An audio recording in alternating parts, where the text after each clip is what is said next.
Hello, welcome to episode 2 of Food for Thought. Today's topic is YouTube. I am in a Korean grocery store right now that I live right by. I've got some stuff. I'm not really hungry, so I'm not really gonna have like food, but I have this, and then I have Japanese gummy stuff, which I'm probably not gonna have, and then I have uh ice pops, which are gonna melt, but they're like the ones in containers directly, so it should be fine if I just refreeze them later. There's it's advertising alcohol behind me. But today's topic is YouTube in general. Actually, today, in about an hour, is when the first episode of Food for Thought is premiering. It took me about 2 weeks to edit. Basically, it's been nearly 2 weeks. It's been like a week and 6 days since I originally filmed it. Yeah, I mean, life is happening. It's nice. I've had these a ton before, so I know they're good, but I never really had the original because I was like, oh, the original is kind of boring. Let me move you further.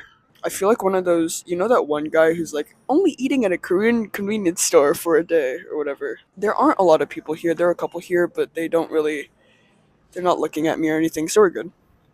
I honestly don't care. Banger.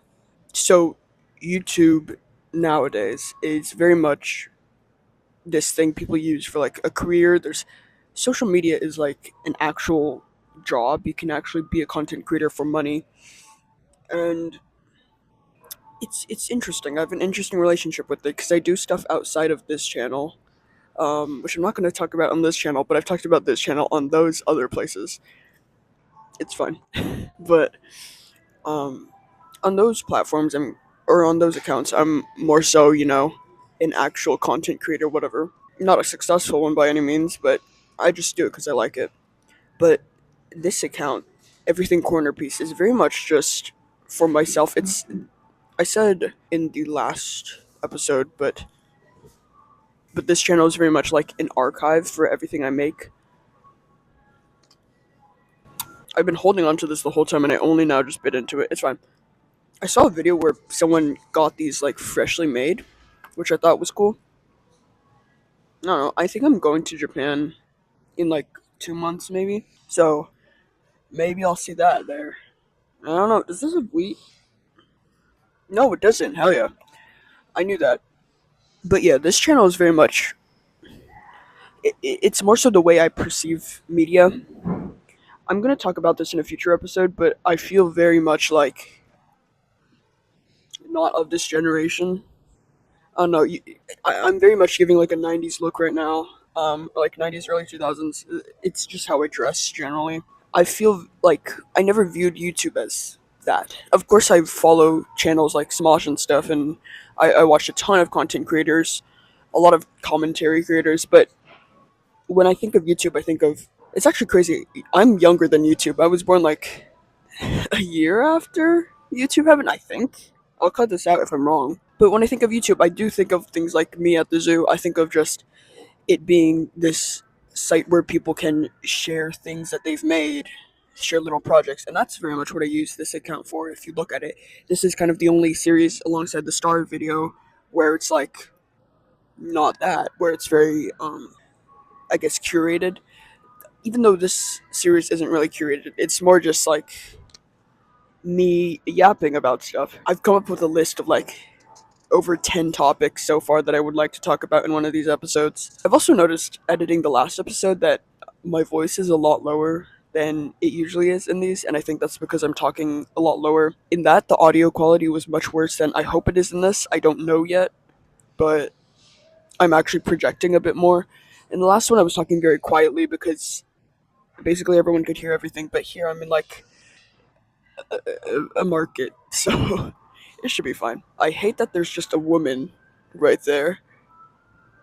It's a poster. It's advertising Sun Hari. It's soju, which I've never tried and I won't try for a few years. I was talking to my sister about this. I've talked to her about this several times, but she's 3 years older than me. Our birthdays are both. Whoa. I'm like shaking you. Whoa. Our birthdays are both near the end of the year. Mine's beginning of November, hers is end of December. So both of us kind of have to wait until the end of the year to finally become the age we're supposed to be. But next year, I'm turning, or actually this year, oh, that's crazy. At the end of this year, I'm turning 18 and she's going to be 21. So I was like, when I become an adult, you'll be old enough to drink. And she was like, legally. I'm like, okay, yeah. I don't know, it's weird. Like in China, people just drink. I don't know. That is so crunchy. It's not crispy, it's just crunchy. I remember when I found out about these for the first time, I was like, this is so cool. It's like if you made a chip. Or, hey, a chip, a crisp. That's for my international non existent audience there. My friends make fun of me and they say that I'm British. Part of it is that did I talk about this in the last episode? I don't think I did. That this isn't my actual accent. This is very much a forced accent. My natural accent, once I start thinking about it, it becomes more of my natural accent, so I'm going to stop thinking about it because my natural accent is very much like. I'm starting to go into it already. It's like not fully Californian or whatever. It's like a bit received pronunciation, a bit Irish in some ways. Um, I don't know why. Generally, if you're looking at like if you're looking at like American accents, my natural accent falls a lot more Jersey. I don't know why. The only explanation I have is that I watched The Wiggles growing up, but they heard none of those things. But I guess Australians kind of like this weird, not weird. If you're Australian, I love you. You're great. Not to be parasocial, but I'm just gonna talk about something else. YouTube.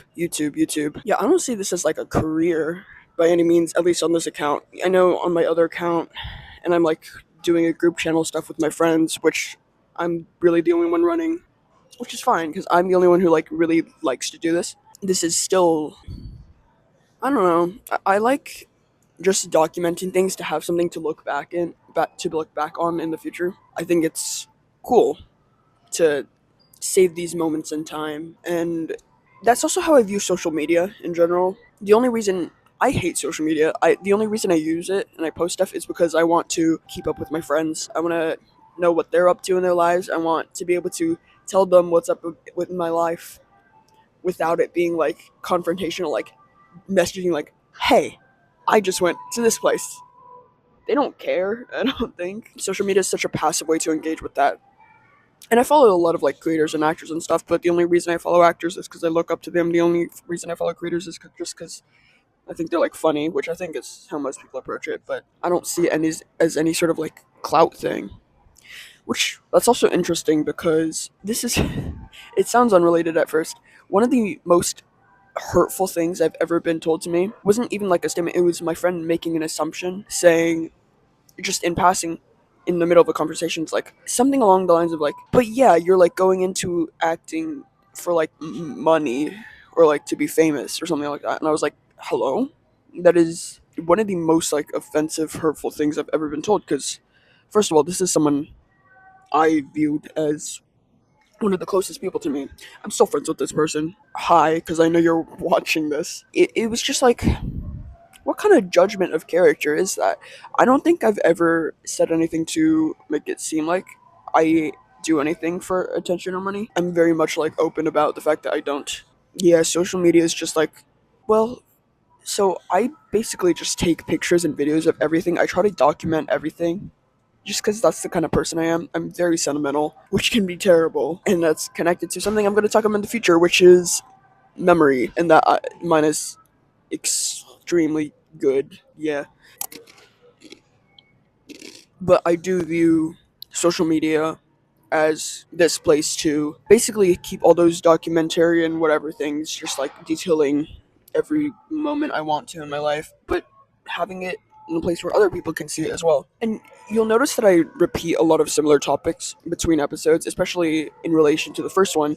And that's because the first one was more of a general theme where I got to kind of just talk about everything that I wanted to in the moment. But now I'm kind of diving into little segments within that. So yeah, that's why things are going to be like. You'll hear me mention things, but I'm definitely going to elaborate on them more when they get brought up time and time again. I didn't get to eat this, but I don't know, cut to that again. Here's me with one. I'm not gonna have it because I fear I won't be able to finish it. Just insert a clip of that. That's a Gen Z moment for you. Here's. Hi.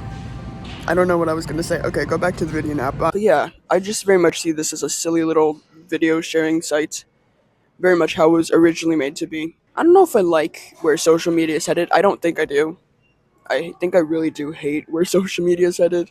But I think we do what we do with it. It's really determined by however we approach it. And for me, at least in my life, social media will always just be this.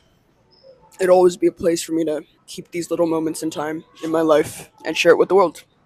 Because who knows what happens in the future? You know, maybe I become an actually successful actor. Maybe I end up being a biologist. Maybe I end up as a psychology researcher. I'm fine with all of those. Ideally, it would be to act. Ideally, I would be a film and television actor and do a bit of theater also. You never know. All I can do is stay passionate and keep making the silly little projects that I'm putting up here that you're going to see more and more of. This is very much something I'm passionate about because I'm not passionate about like having it as like a career or whatever. I'm passionate about making things and writing things and acting and editing and directing. I'm taking a film acting class right now, and the other day my teacher was like, you know, as actors, it's very rare that we get to actually watch ourselves. We get to direct ourselves, and I'm just sitting here, and I was just like, huh. Well, maybe for you. Okay. I think it's interesting how we can each approach something, the same thing in so many different ways, and have it serve as different things in our individual lives. I think it's just the coolest thing ever. That's where I'm going to leave you at today. Have a good day, beautiful people. Whoever's watching this, whoever's not, I'll see you next time. And who knows, maybe I'll talk more about this. Maybe I'll roast current me or previous me. See you next time. That's the beauty of these moments. You get to have them kind of set in stone, and you live and you learn. This is how I'm gonna end all my videos. It's just I love Alanis Morissette. Okay, bye.